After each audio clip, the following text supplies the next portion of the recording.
Dear Sergeant Stewart, on this day of the final victory in Europe, it is both a duty and a pleasure to express my appreciation and thanks. The overwhelming success of the Allied arms has been made possible by the hard work and sacrifice of millions of people in the armed forces, the factories, the workshop, and the government war agents.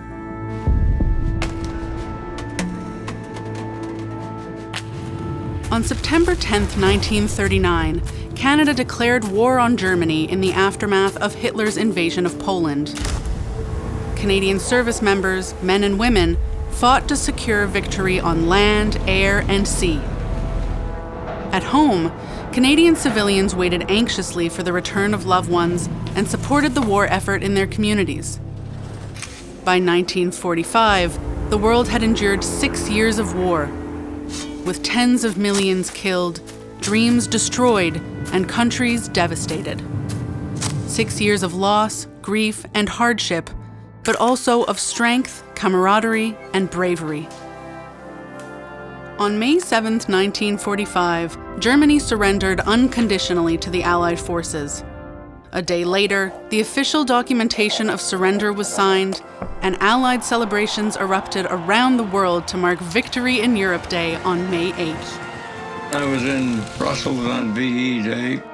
We scrounged a vehicle, and we painted it khaki, and we put stars on it, and I remember driving that thing, couldn't move for people. They were ecstatic, they were so happy to be free. Sounds of horns of the cars were blowing, people were running up and down the street. It was just like a zoo. That night, the commanding officer had a great big victory dance, and we had a good time. That was the best dance I ever went to. War was over. Canadian forces played a major role in the European theater and in turning the tide for the Allies. The campaigns for the liberation of the Netherlands in 1944 and 1945 were crucial to Allied victory. In April 1945, Allied armies began the final liberation of the Netherlands from German control. After months of relentless battles, war-weary Canadians were greeted with wild celebrations by the Dutch people. To this day, the Netherlands sends 10,000 tulip bulbs to Ottawa every year to mark the country's continued appreciation. We were sent to the town of Nijmegen in Holland, and that happened to be VE Day, the day that everything stopped. So the people in Nijmegen were extremely happy that the war was all over. And I think the whole population was down there, thousands of people. Somebody had put a loudspeaker up in the window somewhere. People around there seemed to have machine guns and were firing tracer bullets into the air to make it look like fireworks. And every house, I think there was a Dutch flag was flying. The people would line up and were greeting us there, holding up their hands so that we could touch them as we were going by. Celebrations included singing, dancing, and romance. More than 40,000 marriages took place between Canadian servicemen and European women. For many soldiers, the work was not over on May 8th. The Canadian Army began the long project of repairing transportation routes and rebuilding infrastructure across a war-torn Europe. Some were assigned the complicated mission of occupying post-war Germany. Some stayed to document the aftermath of the war. Some volunteered for the war in the Pacific, and tens of thousands of Canadians waited to be sent home. After the war was finished, we had a point system then for getting home, based on the length of time you served and whether you were married and had children. I had lots of service in, but being single, I didn't have enough points, so I was on what they call the Army of Occupation. And I served on that from May till September. The war was finished, but then we had to dispose of all these German ammunition. When we got out into about the middle of the Atlantic, VE Day was proclaimed. An order was sent out to all of our ships that we could put our lights on, and the U-boats in the area were ordered to come to the surface. All through the war, we had always had to darken ship because U-boats were in the area.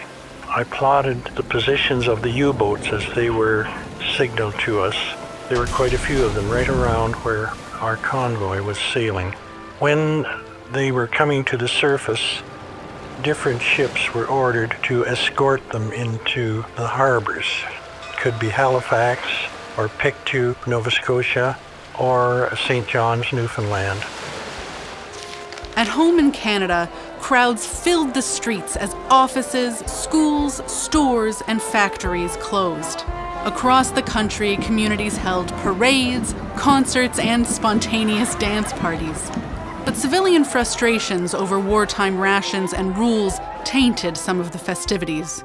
Halifax, a port city whose population had exploded in size during the war, saw looting, vandalism, and riots. Thousands of sailors, soldiers, and civilians liberated liquor supplies from closed establishments. Hundreds of businesses suffered damage, and 3 rioters were killed. I'm telling you, it was a scary situation. We were stationed at Stadacona by this time when the word came that war was over. And we started down Spring Garden Road, and by then, hell broke loose. And the Navy got the blame of everything. And I'm still upset over that at times, but it wasn't only them. It was civilians as well as anybody else that was around. Some of the restaurants barred the Navy personnel. We weren't allowed to go in. For many, the scars of war endured. There were about 1,500 prisoners of war that came back. They were in very disarray, a lot of them had just got out of the hospitals in England. They hadn't been eating very well, and so we bombarded them with a lot of hors d'oeuvres and fancy food. I was handing food to one of these fellows, and he grabbed the whole tray and he just sat down there and cried. He cried and cried and cried, and I could say he was a man about 25, 26 years old.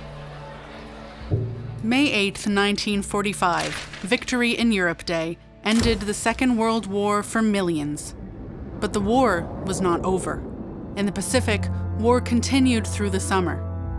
The cataclysmic atomic bombings of Nagasaki and Hiroshima forced the Japanese to surrender on August 15th, 1945.